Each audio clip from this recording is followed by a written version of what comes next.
자, 우리의 삶은, 인간의 삶이라고 하는 것은 어떻게 보면은 쫓기는 게 인생이에요. 쫓기는 거.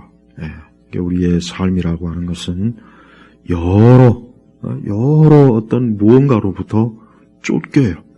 그래서 우리 인간의 삶은 사실 편안하지 못해요. 편안하지 않습니다. 여러분, 부자들이 부럽죠. 부자들 다 부러워하죠. 그러나 절대 그들이 편안하지는 않습니다.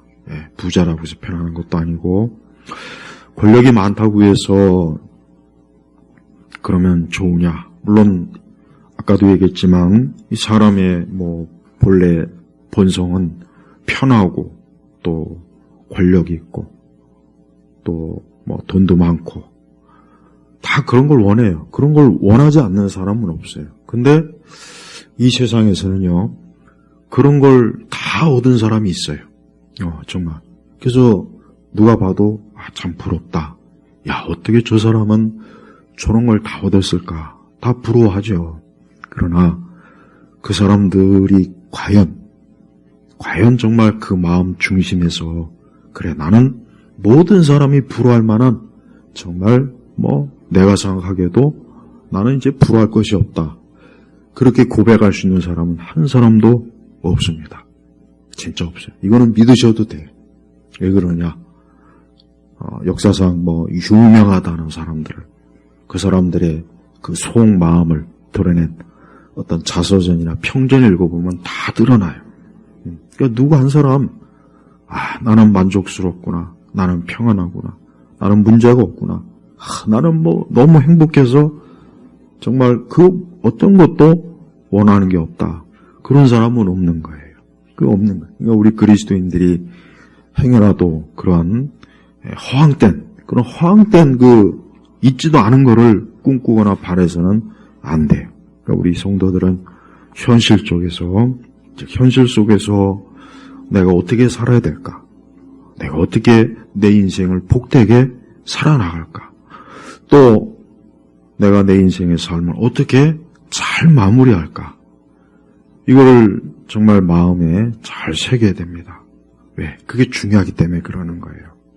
우리 예수님도 하나님의 아들이시지만 그분은 정말 그 많은 고통과 고난과 또 많은 비방과 모함과 결국은 예수님이 그 끔찍한 그 십자가의 그 죽으심이라는 것은 그건 보통, 그러니까 우리 시대 사람들은 이 십자가에 대한 그 이미지나 그 연상되는 그 마음의 그 느낌을 모릅니다.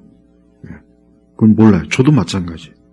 근데 로마 시대 때 그 십자가에 대한 그 기록을 보면은 그 시대 사람들은 그 십자가라는 그 말 자체도 교양 있는 사람은 귀족이나 정치가들은 언급해서도 안 되고 그 이미지도 떠올라서는 안 되는 거고 그런 것들은 아예 그런 것들은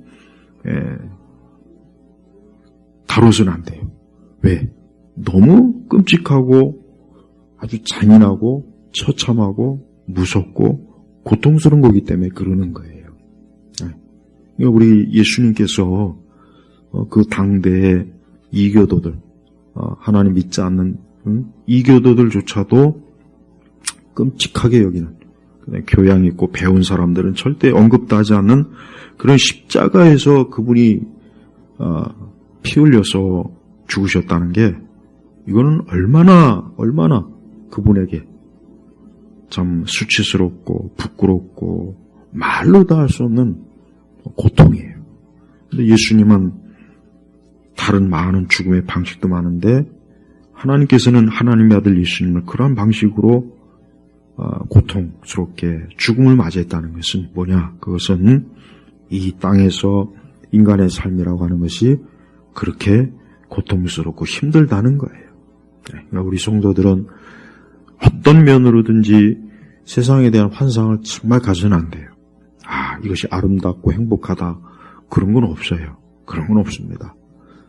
그래서 하나님께서는 우리 성도들로 하여금 이 세상의 현실을 잘 직시해서 절대 세상에 속지 않고 마귀에게 속지 않고 사람들에게 속지 않고 그러면서 오직 누구만 하나님만 잘 믿고 바라보고 하나님만 의지하고 하나님만이 모든 면에서 완전하시고 우리를 버리지 아니하시고 우리가 그분을 아무리 신뢰하고 의지해도 그분은 우리를 떠나지 않고 또 우리를 정죄하지 않으시면서 우리를 사랑으로 품어주시는 분이에요. 그래서 성도들은 어떤 일이 있어도 항상 하나님께 늘 가까이 늘 하나님께 신속하게 그리고 하나님과 함께하는 그것을 가장 크게 좋은 일로 여겨야 되는 거예요. 여러분 다윗을 보십시오. 오늘 우리가 읽은 시편 7편 전체는 사실은 굉장히 다윗이 참 그 원수 때문에 아주 힘들고 고통스럽고 아주 괴로워서 어떻게 했느냐 하나님 앞에 지금 하소연을 하러 나온 거예요. 1절 2절 보면은 여호와 내 하나님이시여 내가 주께 피하니 나를 쫓는 모든 자로부터 나를 구원하시고 건지소서. 그러니까 다윗은 보면은 우리가 다윗의 그 사무엘상하나 이런 데 보면 알겠지만은 다윗은 원수들이 그렇게 많았어요. 다윗을 그냥 가만 내버려 두질 않아요. 어떻게 하면 다윗을 잡아서 죽이고 파멸시키고 나중엔 하다 그의 아들까지도 어때요? 다윗을 잡아서 죽이려고 했단 말이에요. 그러니까 다윗은 왜 그렇게 원수가 많았을까? 참 그거는 안타까운 일이에요.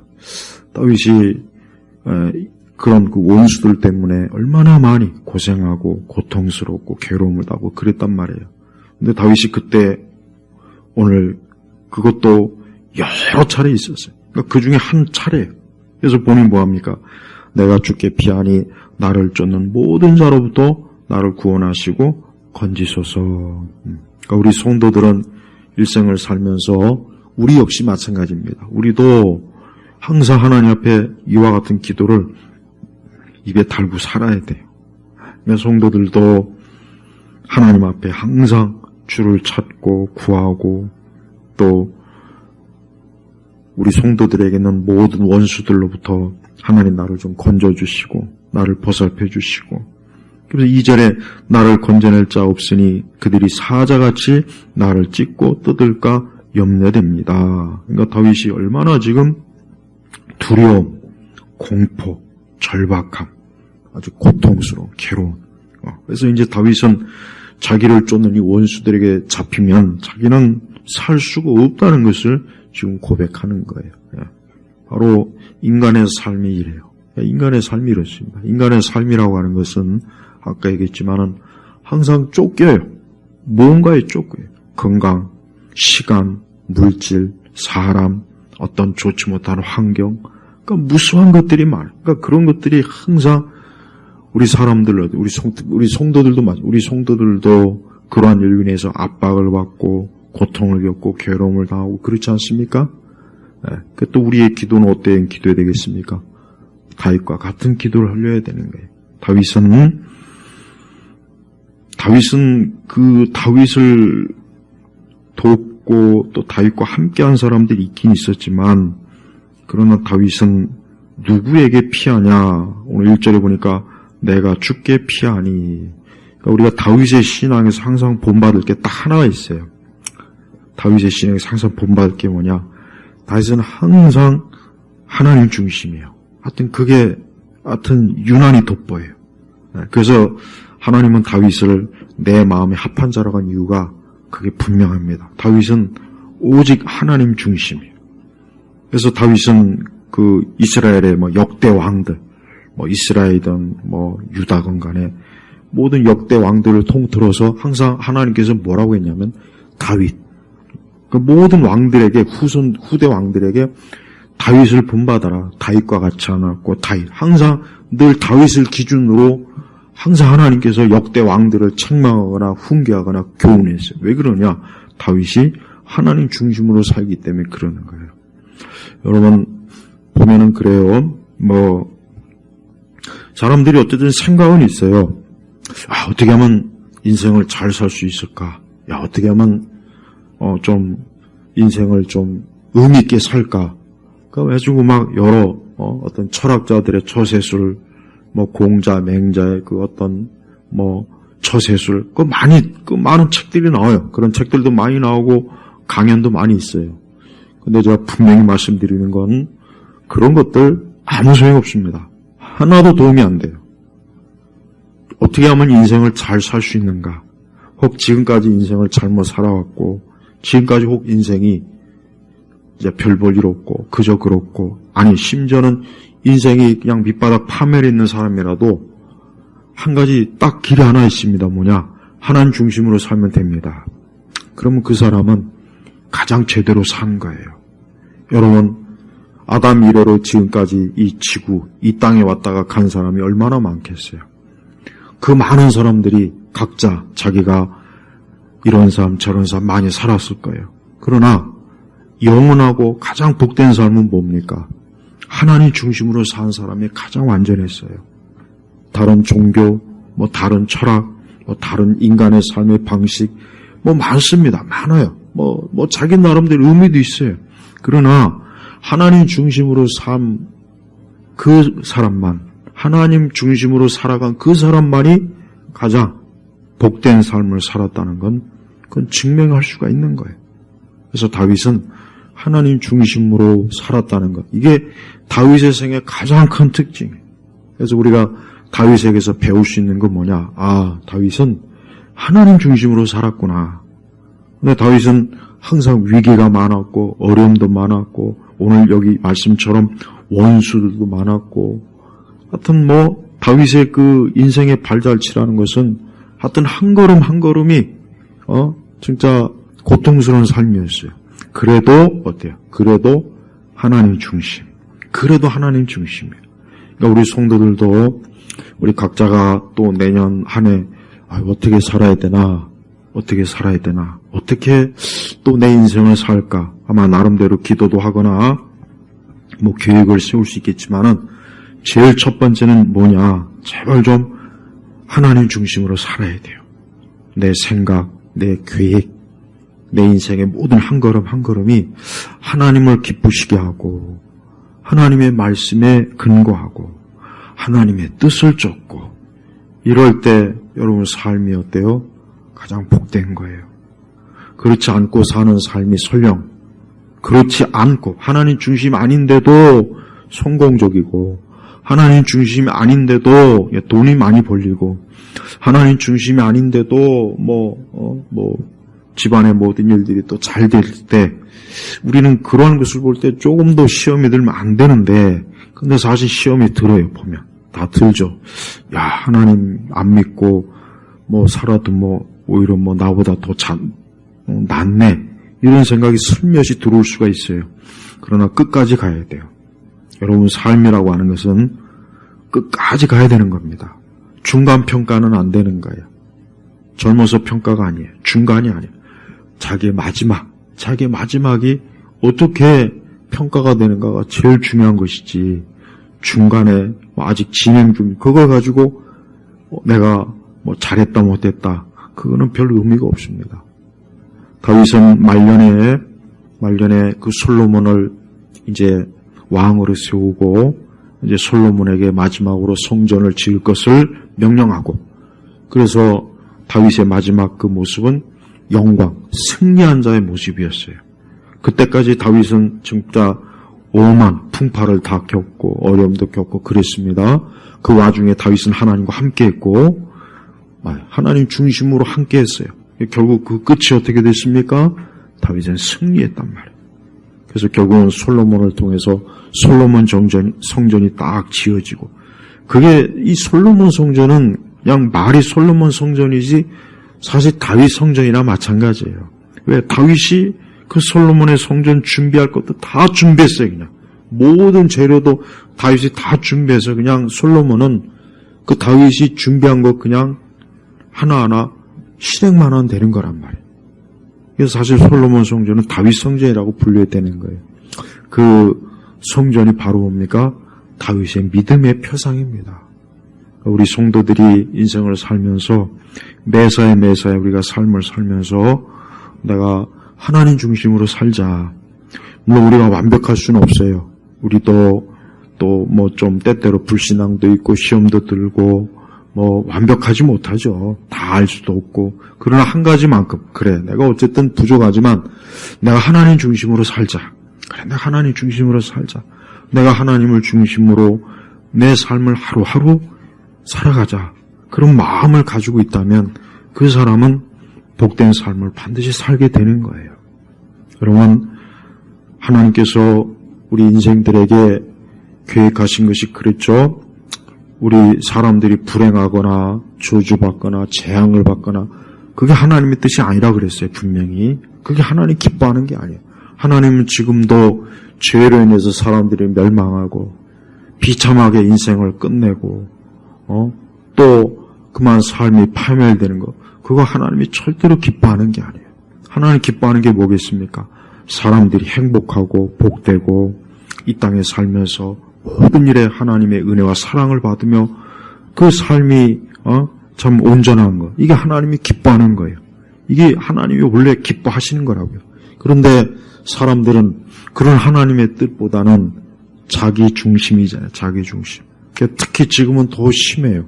지금은 유난히 사람들이 자기 중심이에요. 그래서 그게 결국은 그를 불행하게 만듭니다. 우리가 분명히 알아야 될 것은 사람이 자기 중심으로 살면 반드시 불행해집니다. 반드시 불행해져요. 진짜 불행해진다고요. 그러니까 절대 자기 중심으로 살면 안 돼요. 마귀가 예수님을 40일 금식 끝나고 나서 마귀가 예수님에게 3가지의 유혹을 하잖아요. 근데 그 3가지를 가만히 보면은 누구나 다 넘어갈 거예요. 예수님이니까 그거 이겼지.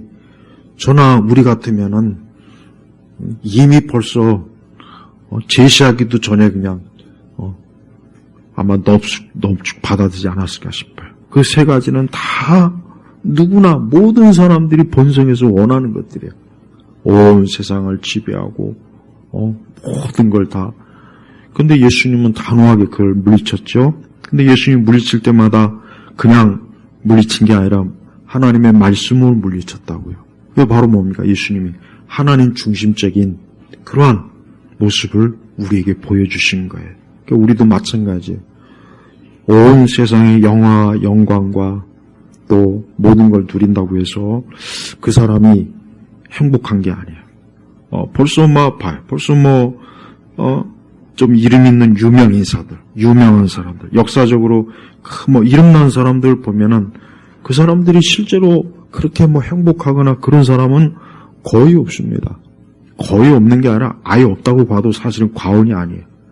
하지만 이름도 없고 부유하지도 않고 또 크게 내세울 건 없지만 하나님을 중심으로 산 사람은 행복한 삶을 살다가 하나님 앞에 가서 지금 영원한 행복을 누리고 있어요. 여러분, 만약에 우리 앞에 2가지의 삶이 있어요. 내가 이 땅에서 원하는 거 다 가질 수 있고 정말 부족한 것이 없고 모든 걸 다 손에 쥐고 있는 그런 삶. 그러나 그 끝은 멸망이고 그러나 이 땅에서 그런 거 하나도 없지만 하나님 믿는 삶. 진짜 우리 만약에 둘 중에 하나를 택하라면은 여러분 어느 길로 택하겠습니까? 부자 앞에 누운 그 거지는 그 거지가 먹다 남은 거 주워 먹고 그 거지의 잔치상에서 그저 밑에서 빌어 먹었지만 그는 아브라함의 풍경이었죠. 그러나 그 부자는 어디에 있습니까? 음부에서 고통을 받았어요. 그거는 굉장히 중요한 예수님이 비유합니다. 그건 굉장히 중요한 비유예요. 그 비유의 목적이 뭐냐? 하나님 중심으로 살지 않으면은 누구나 다 부자의 결말을 만들다는 거예요. 그러나 하나님 중심으로 사는 삶은 아브라함의 풍긴 그 거지의 결론, 그 종말을 그에게 하나님이 주신다는 거예요. 바로 그걸 주시기 하나님께서 예수님께서 그걸 우리에게 교훈하시기 위한 거예요. 그러니까 성도들도 우리 역시 많이 연약합니다. 우리 역시 우리 안에 본성에 욕심이 있고 타락한 본성이 있고 그런 것들이 많아요. 그러나 그런 것들을 잔뜩 우리가 추구하면 우리는 결국 어때요? 이 땅에서 계속해서 한 걸음 한 걸음이 성취하면 성취할수록 고통이 어려움이에요. 그러니까 우리가 어떠한 상황에 있든지 하나님 중심으로 살 때 가장 행복한 거예요. 그러니까 상황이 안 좋고 어렵고 힘들고 여러 가지 그래도 내가 그래도 하나님 중심으로 살아야지 하는 마음과 믿음을 가지고 있어야 돼요. 근데 분명히 세상은 우리에게 그럴 거예요. 그렇게 해서는 안 돼. 너 그러면은 실패. 너 그러면 넘어져. 너 그러면 완전히 망하는 거야. 너 지금 잘못하는 거야. 이 세상의 거짓말은 굉장히 설득력이 있어요. 이 세상의 거짓말이 설득력이기 때문에 믿는 사람들도 다 넘어가는 거예요. 마귀가 예수님에게 제안한 3가지는 아주 혹해요. 누구나 다 넘어갈 거예요. 그러나 예수님은 그게 거짓말이라는 걸 알았어요. 그래서 하나님의 바른 말씀으로 마귀에게 되받아 쳤잖아요. 그러니까 우리도 그래야 돼요. 그러니까 우리도 매사에 하나님 중심으로 내가 살자. 하나님 중심으로 살자. 그래서 세상이 나를 이리저리 유혹하고 교묘하게 속여도 이건 거짓말이다. 하나님 말씀만이 참말이다 하는 그 믿음을 꼭 가지고 있어야 됩니다. 다윗은 지금 다윗을 쫓아오는 이 원수들로부터의 그 두려움, 염려, 걱정을 그냥 솔직하게 하나님 앞에 아뢰었습니다. 다윗은 하나님 앞에 용기 있는 척도 하지 않았고 하나님 앞에서 자기가 대단한 척도 하지 않았어요. 다윗이 있는 그대로 지금 이 원수들 때문에 내가 아주 죽을 지경입니다. 이 원수들에게 잡히면 내가 마치 사자가 그 잡은 동물을 쥐어 뜯고 갈기갈기 찢는 것처럼 내가 그렇게 될 것 같습니다 하고 하나님 앞에 지금 기도한 거예요. 그러면서 다윗은 3절 4절을 보니까 지금 다윗은 뭐합니까? 자기가 하나님 앞에서 어떠했는지에 대해서 하나님 앞에 자신을 나타내는 거예요. 그러니까 쉽게 얘기하면은 여호와 내 하나님이시여 만일 내가 이런 일을 하여 내 손에 불의가 있거나 내가 화친한 자에게 악으로 갚았거나 무고의 원수를 약탈했다면 그러니까 다윗이 만약에 하나님 앞에 이러한 죄를 저질렀다면 5절로 보니까 내 원수가 내 영혼을 쫓아와 붙잡게 하시고 그가 내 생명을 땅에 짓밟게 하시며 내 명예를 진에게 떨어뜨리게 하소서. 셀라. 그러니까 다윗은 하나님의 뜻에 맞게 살아왔다 하고 하나님 앞에 하려는 거예요. 여기서 다윗 자신이 자기가 의롭다고 하는 게 아니라 다윗은 나는 그래도 하나님의 뜻 가운데 이제까지 살아왔습니다. 근데 내가 만약에 혹시 하나님의 뜻에 어긋났다면 내가 하나님 앞에 내 죄를 회개하겠습니다. 그 뜻이에요, 사실은. 우리가 하나님 앞에 기도할 때 우리는 하나님 앞에 우리가 하나님의 뜻을 잘 순종했는지 내가 그렇지 못했는지를 한번 돌아볼 필요가 있어요. 그래서 내가 하나님의 뜻에 합당하지 않았으면 회개하면 돼요. 그리고 또 하나님의 뜻에 합당하면 그것으로 하나님 앞에 인정을 받는 거예요. 그러니까 우리가 하나님 앞에 그와 같이 나온다면 하나님 아주 기뻐하십니다. 하나님은 우리의 맹목적인 기도를 들으신 것이 아니라 하나님은 우리가 하나님 앞에 어떤 부분에 있어서 하나님은 우리가 논리적이고 또 이성에 맞게 또 합리적으로 사리에 맞게 그런 것들을 하나님 앞에 나열하면 하나님이 다 들으십니다. 그러니까 하나님 앞에 기도할 때도 우리는 맹목적인 기도가 아니라 하나님은 다 알고 계시니까 하나님께서 아시는 그 바대로 우리가 하나님 앞에 기하고 구하고 하나님께 의뢰하고 하나님을 의지하면 되는 거예요. 그러니까 다윗의 기도는 굉장한 우리 기도의 모범 중에 하나예요. 그러니까 우리는 기도할 때 그냥 마구잡이로 들이밀는 기도가 아니라 하나님 앞에 매사에 어떤 부분에 대해서 조목조목 나열해 가면서 하나님의 뜻을 구할 때 하나님 그 기도에 대해서 더 잘 들으셨다는 것을 우리로 하여금 알게 하십니다. 여기서 다윗은 분명히 악으로 갚은 일도 없고 원수를 약탈한 것도 없고 또 다윗의 손에 불의가 없다는 것을 지금 하나님 앞에 아리는 거예요. 그러면서 자신을 쫓는 이 원수는 다윗이 지금 아무런 그 원수에게 해를 준 적도 없고 악을 행한 적도 없는데 이 원수는 그냥 다윗을 미워하고 다윗이 싫고 다윗을 어떻게 하면 잡아 죽일까? 오직 그 한 가지 목적으로 지금 다윗을 쫓는 거예요. 그러니까 다윗은 어때요? 하나님 앞에 이 원수가 다윗을 이유 없이 까닭 없이 다윗을 죽이려고 지금 쫓아오고 있습니다 하고 하나님 앞에 아뢰는 것입니다. 이 원수의 정체가 뭐겠습니까? 이 원수의 정체가 뭐겠습니까? 이 원수는 불의한 자입니다. 악인입니다. 이 원수는 하나님을 싫어하고 우리 경건한 성도들을 미워하고 또 하나님 앞에서 의로운 자들을 죽이려고 하는 그 원수의 정체는 바로 그거예요.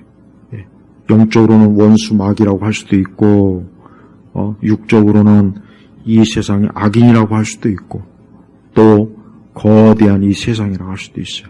그러니까 이 성도들이 알아야 될 것은 항상 우리 성도들이 알아야 될 게 뭐냐? 항상 원수가 있다는 걸 알아야 돼요.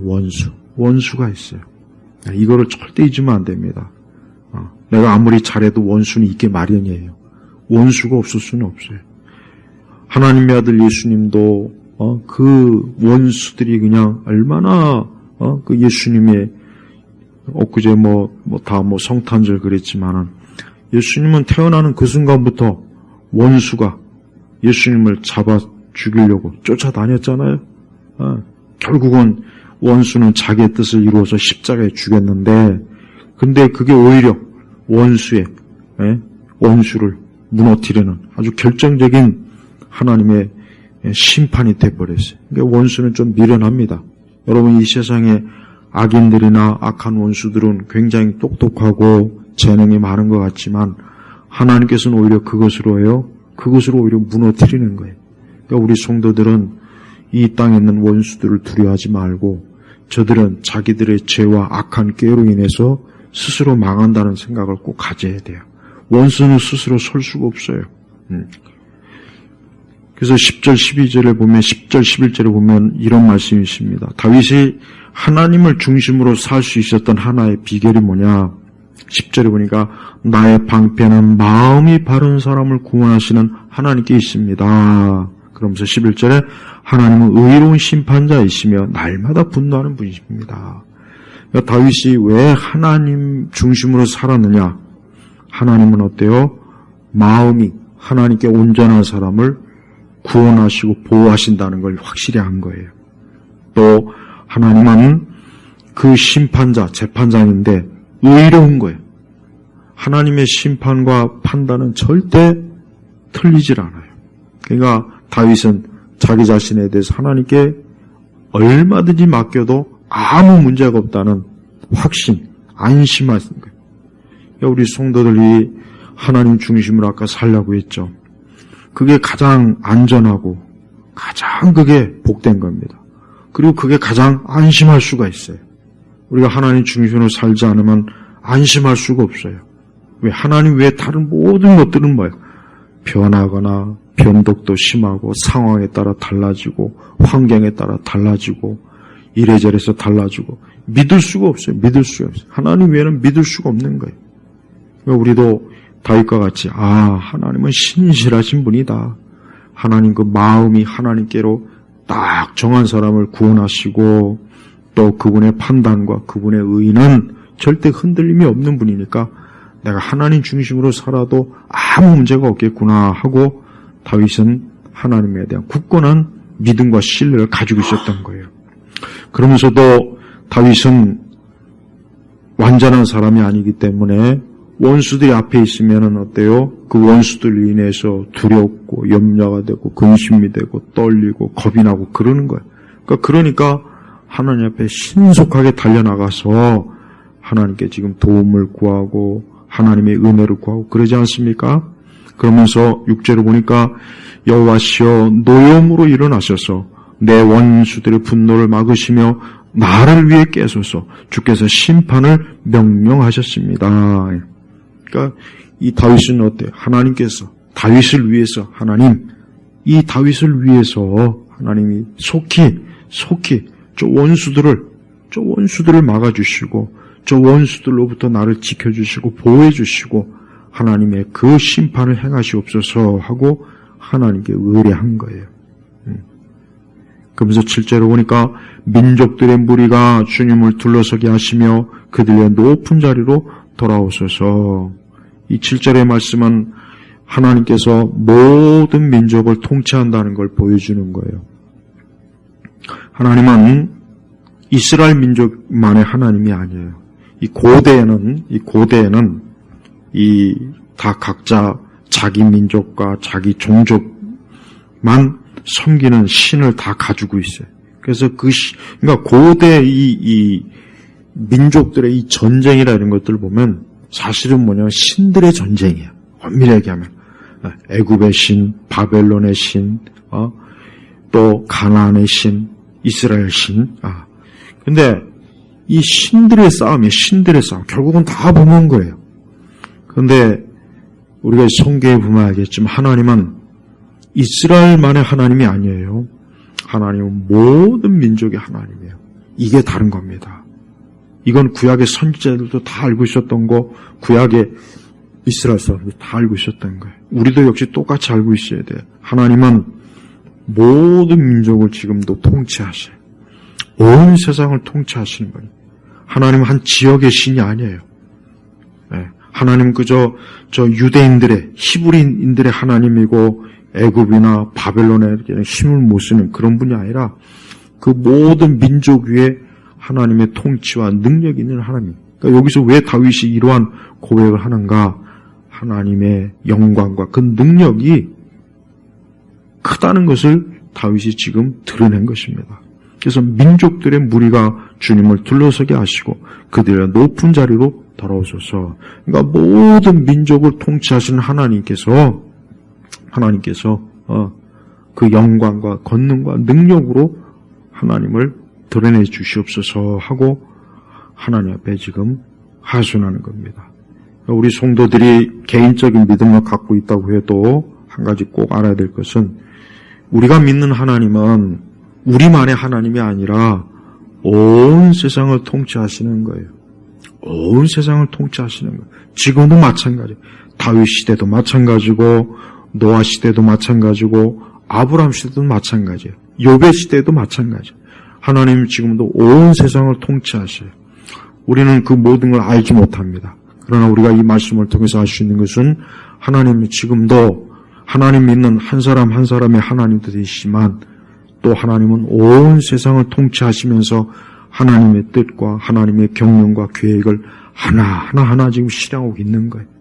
우리 성도들은 혹이나도 우리 교회와 우리 믿는 자들이 쇠퇴하고 오히려 불신앙의 세력이 강해져서 온 땅이 하나님을 무너뜨리고 우리 기독교를 무너뜨리고 이 땅에 있는 교회들을 무너뜨리고 우리의 신앙이 흔적도 없이 사라지면 어쩌나 그런 염려는 할 필요는 없어요. 그런 염려는 할 필요가 없어요. 하나님은 절대 그럴 수 있는 분이 아니에요.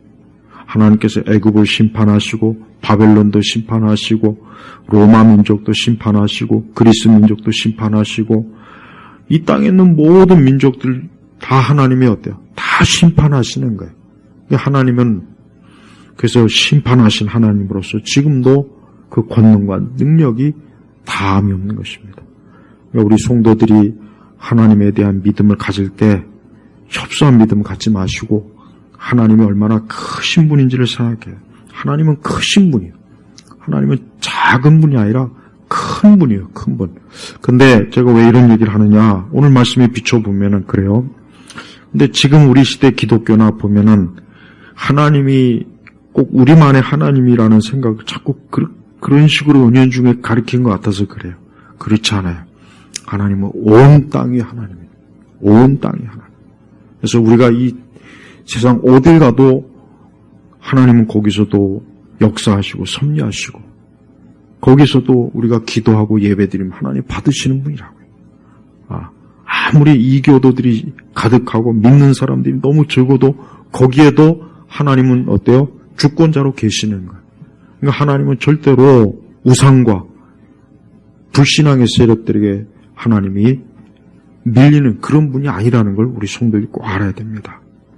그래서 우리 10절로 넘어가면은 18절로 가겠습니다. 여호와께서 백성들을 재판하시니 여호와시여 내 의와 내 성실함을 따라 나를 판결하소서. 악한 자의 악은 끊으시고 의로운 자를 세우소서.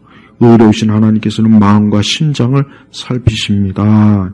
마음과 심장, 사람의 중심을 하나님이 살피셔서 악인은 악인대로, 의로운 자는 의로운 대로 하나님께서 다 어때요? 보시는 거예요. 우리 성도들이 인생을 살면서 우리가 꼭 잊지 말아야 될 것 중에 하나는 하나님은 모든 것들을 다 아시고 모든 것들을 판단하시고 모든 것들을 심판하시는 분이에요. 그러니까 우리가 악인이 번성한다고 해서 왜 악인이 번성할까 이상하게 보지도 마시고 왜 의로운 자는 저렇게 의로운데 왜 저렇게 무너질까 그것도 이상해할 필요가 없어요. 하나님은 그 모든 걸 다 지금 살펴보시는 하나님이에요. 그러니까 하나님은 절대로 어느 것 하나도 흘려듣거나 어느 것 하나도 하나님의 눈에서 벗어나서 하나님이 모르시는 것이 없는 하나님이니까 우리는 하나님께 내가 모르는 건 하나님께 그냥 맡겨버리고 내가 안다고 해도 내가 아는 것이 내게 힘이 되는 것이 아니고 하나님이 그 모든 걸 주관하셔 힘이 되는 거니까 그것도 하나님께 맡기고 그것도 하나님께 맡기면서 우리가 인생을 살아야 돼요. 12절의 말씀 보겠습니다. 만일 사람이 회개하지 않으면 하나님께서는 칼을 가시며 활을 당겨 쏠 준비를 하십니다. 주님은 살상 무기를 갖추시고 화살에 불을 붙이십니다.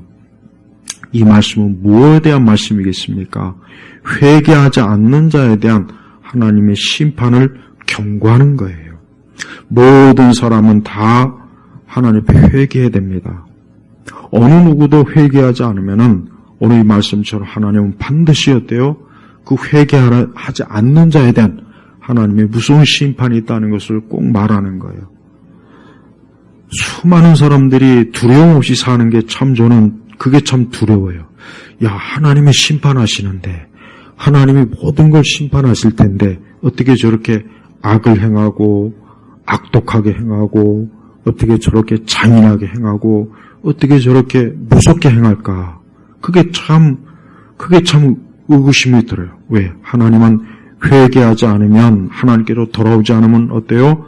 하나님은 그를 멸망시킬 모든 준비를 다 하나님께서 하시고 있다는 거예요. 하는 거 있대. 그래서 칼을 가시며 활을 당겨 쏠 준비를 하십니다. 이건 전쟁을 얘기하는 겁니다. 전쟁. 또 역시 마찬가지로 살상 무기를 갖추시고 화살에 불을 붙이십니다. 그러니까 이 땅에 수많은 사람들이 전쟁으로 해서 죽죠. 파괴로 인해 죽죠. 수많은 다툼을 해서 죽죠. 그게 다 하나님의 심판의 한 모형이에요. 모형. 마지막 최후의 심판하고는 그거에 비할 바는 안 되겠지만은 그래도 계속해서 이 땅에 어때요? 끊임없이 사람들을 죽이고 살육하고 파멸시키는 무수한 악한 일들이 얼마나 많이 있습니까? 그게 다 뭡니까? 하나님께서 이 땅을 심판하시는 하나님 심판의 행위라는 거예요. 그러니까 하나님은 지금도 하나님께 회개하지 않는 자에 대한 하나님의 엄한 심판을 딱 준비하고 있어요. 예수님 믿지 않는 사람들이 평온하게 안전하게 아무렇지도 않은 듯이 하루를 지내요. 그래, 그날 하루는 지냈어요. 그럼 그 다음 날도 그럴 수 있을까요? 그럼 보장을 못하는 거예요.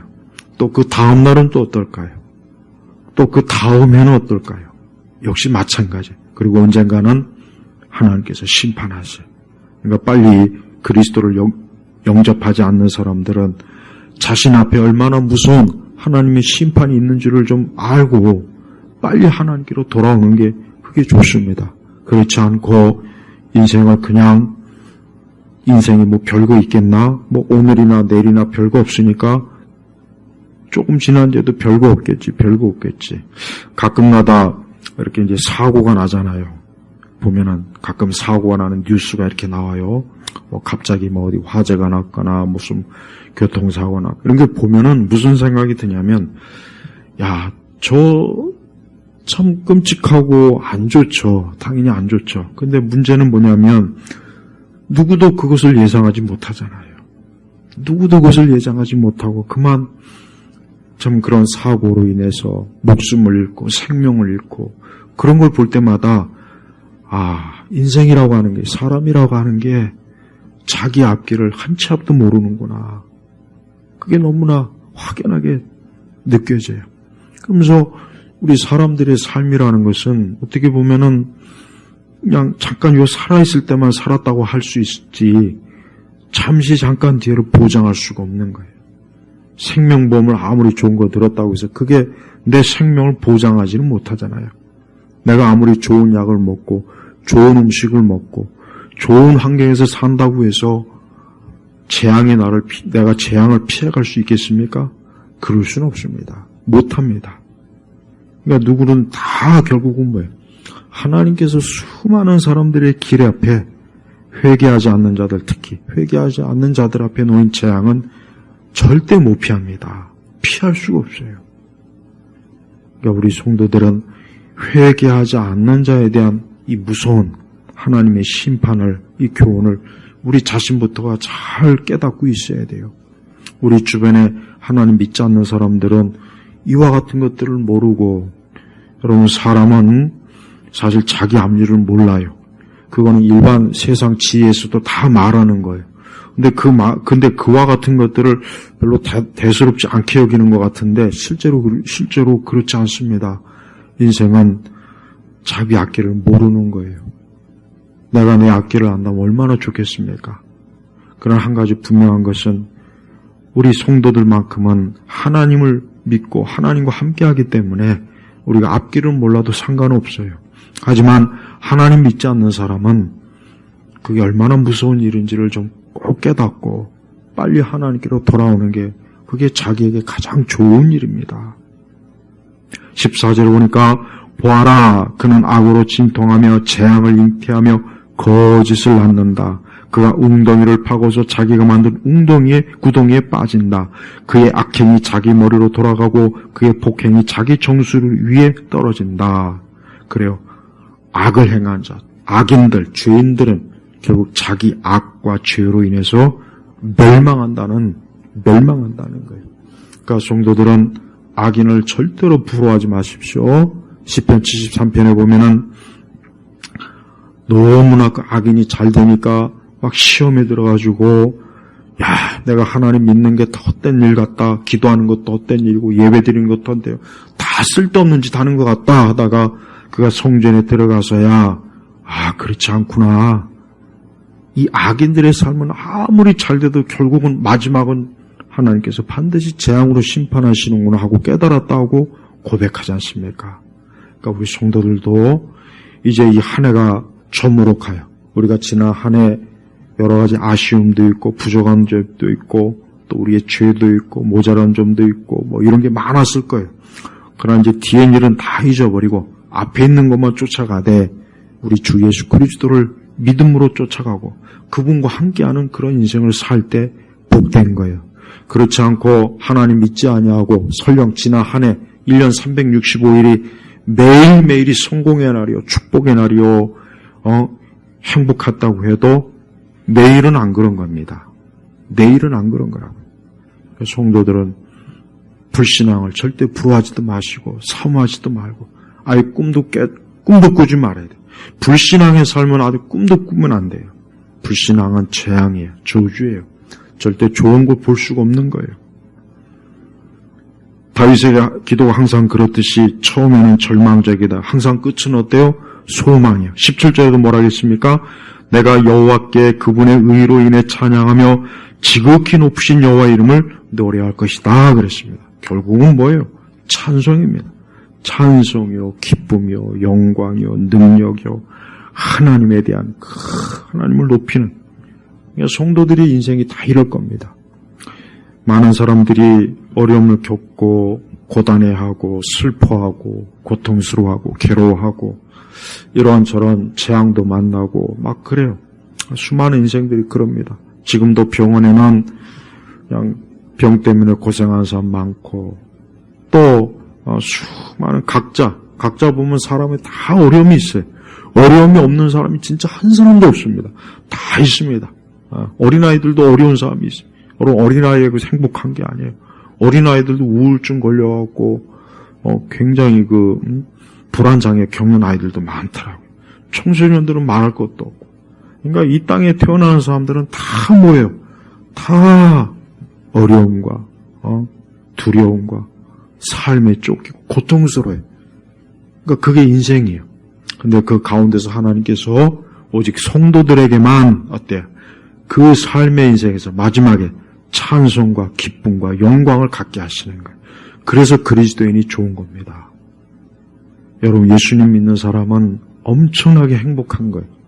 저는 그거를 이제 그 부분에 대한 것들을 더 많이 우리 성도들에게 말씀을 통해서 증거하고 싶은데, 그러니까 많은 그리스도인들이 이게 제가 보니까 그런 것 같아요. 교회 다니고 예수님 믿는 게 얼마나 좋은 건지를 정작 예수님 믿는 사람들이 잘 모르는 거예요. 잘 모른다고 생각해요. 정말 그렇게 생각해요. 근데 그게 아니라는 걸 좀 깨달으면은, 내가 신앙 가진 게 정말 축복이구나. 나는 이 신앙을 그저 별거 아니라고 생각했는데, 나는 물질적인 것과 비교했을 때 차라리 저게 더 좋을 것 같았는데, 그런 생각하는 분들이 의외로 많아요. 그렇지 않습니다. 하나님이 나를 사랑하시고, 우리 주님이 나를 구원하시고, 우리 주님이 나와 함께 하시는 것, 이건 최고의 축복이에요. 가장 큰 축복이에요. 정말 하나님께서 우리를 그렇게 택해 주지 않았으면 우리는 지금 어딘가에 대해서 고통은 고통대로 받고 인생의 마지막은 멸망할 것이고 삶 전체는 괴로움일 것이고 그렇게 살다가 그냥 끝나는 거예요. 또 거의 대부분 다 허망한 것을 허망한 것, 진리가 아닌 것, 거짓, 잘못된 것, 자기 영혼에도 해롭고 육체에도 해롭고 마음도 해롭고 정신도 해롭고 그런 것을 쫓아요. 그건 행복이 아니거든요. 누구도 그걸 좋아하지 않아요. 근데 하나님 믿지 않으면 어쩔 수 없이 그 길로 다 가게 돼 있습니다. 세상에 아무리 박수치고 아무리 세상에서 좋다는 상을 받고 수많은 사람들이 높여도 그 끝은 절망과 파멸로 빠지는 사람들이 부지기수로 지금도 많습니다. 왜 그런지 아십니까? 그가 많이 배우지 못해서가 아니에요. 그가 다른 게 너무 부족해서 그런 게 아니에요. 단 한 가지입니다. 하나님이 없어서 그런 거예요. 정말 하나님이 없어서 그런 거예요. 그러니까 하나님 안 믿으면서 자신의 인생을 행복하게 하려고 꿈꾸는 거 보면은 그게 완전한 망상입니다. 그것만큼 큰 망상은 없어요. 차라리 다른 꿈을 꿔요. 저 태양을 그냥 내 손으로 잡는다는 꿈을 꾸든지. 특히 젊은 우리 친구들 제발 젊어서부터 하나님 경외할 줄 안다면 그거보다 큰 축복이 없어요. 제가 아주 간곡하게 얘기 드려요. 하나님 없이 자기 인생을 행복하게 하겠다고 하면 다 불행해집니다. 다 불행해집니다.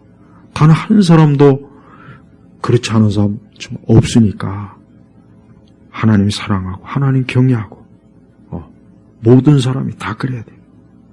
그것만큼 좋은 게 없다는 거. 이 한 가지를 꼭 오늘 마음에 담고 가시길 바랍니다. 기도하겠습니다.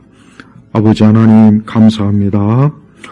오늘 이 해에 또 마지막 또 수요 예배로 하나님 앞에 예배드립니다.